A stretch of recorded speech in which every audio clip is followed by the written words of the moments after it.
June 2023, the Zambia Police Service launched a public campaign against gender-based violence under the theme Protect Childhood, Report Abuse in Lusaka's Kanyama compound. The event that was characterized by beautiful performances from Zambia Police and the children that were in attendance of the event, as well as performances from the artist and a sketch of gender-based violence that left the viewers emotional. Every one of you here, you have seen what has happened in this play. As you can see, each and every one of you here, you are the eyes and the ears of the police. If you see something that the police have not seen, please run to the nearest police station and report.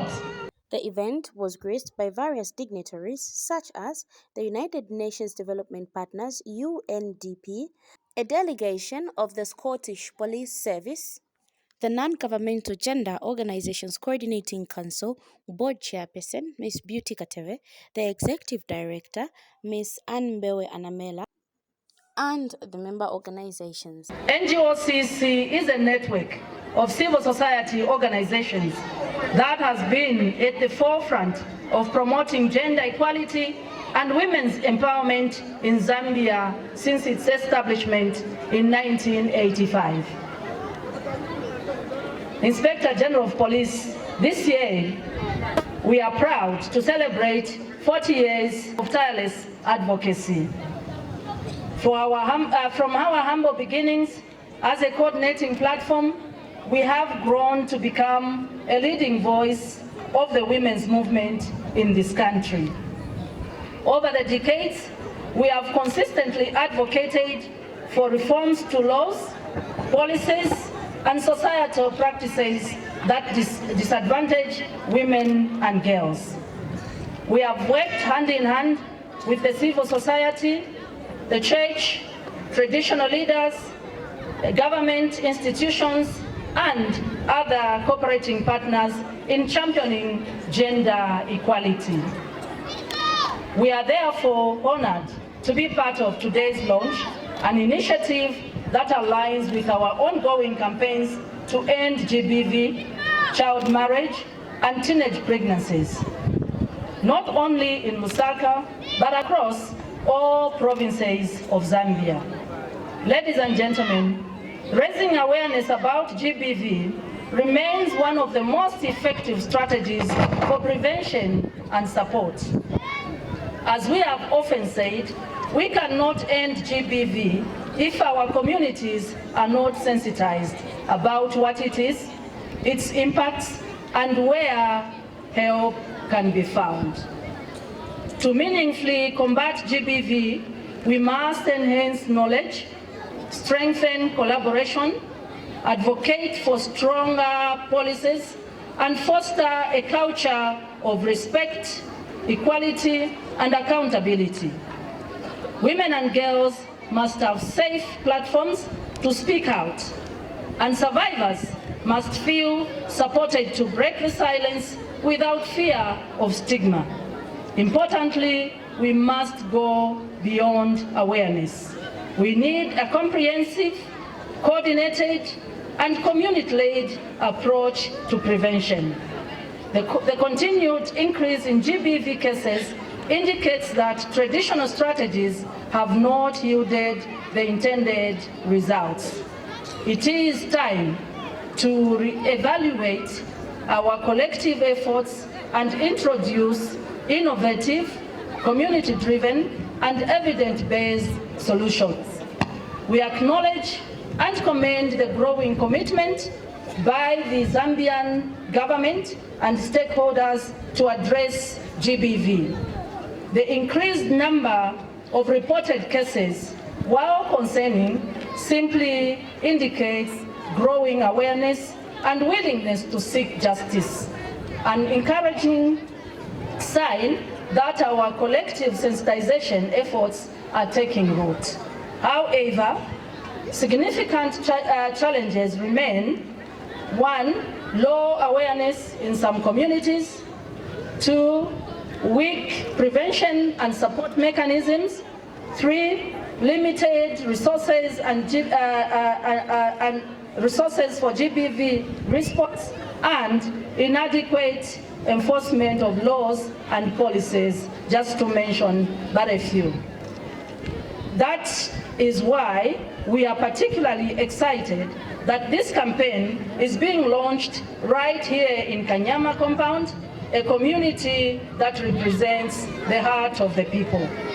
It is in communities like this one that we must intensify our efforts, engaging both men and women, girls and boys, in open, respectful conversations about gender equality and mutual respect. Additionally, sir, we strongly advocate for integration of GBV prevention in school curricula. This is vital to equip our children with the knowledge and tools to recognize, resist, and report abusive behaviors from an early age. If we are to protect childhood, as this campaign urges us, we must begin with education. As NGOCC, we are tired, very tired, of the endless stories of abuse, exploitation, and rights violations. We can no longer afford to lament from the sidelines. Today's campaign is therefore not just symbolic, but a rallying call to action. Let us unite, let us work together, let us take this campaign to every corner of Zambia. We urge all key stakeholders to play their part. The church must continue to preach against violence and promote love, respect, and justice. The private sector must use its platforms and influence to speak against GBV. Teachers must raise awareness in classrooms. Traditional leaders must challenge and abandon harmful practices. The cooperating partners, we cannot leave you behind. Your support is valued. And parents, let us nurture homes where children feel safe, heard, and protected. The fight against GBV requires all of us. It calls for equal and active participation from men and women, boys and girls. Everyone has a role to play in building a Zambia where every child is protected, every woman is respected, and every human being is safe.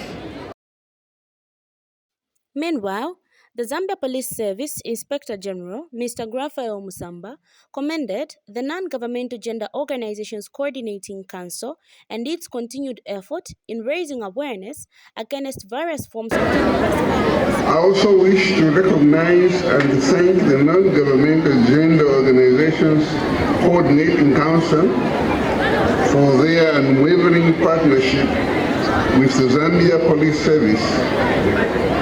The NGOCC continues to play a vital role in the community engagement, survival, advocacy, and gender-responsive programming.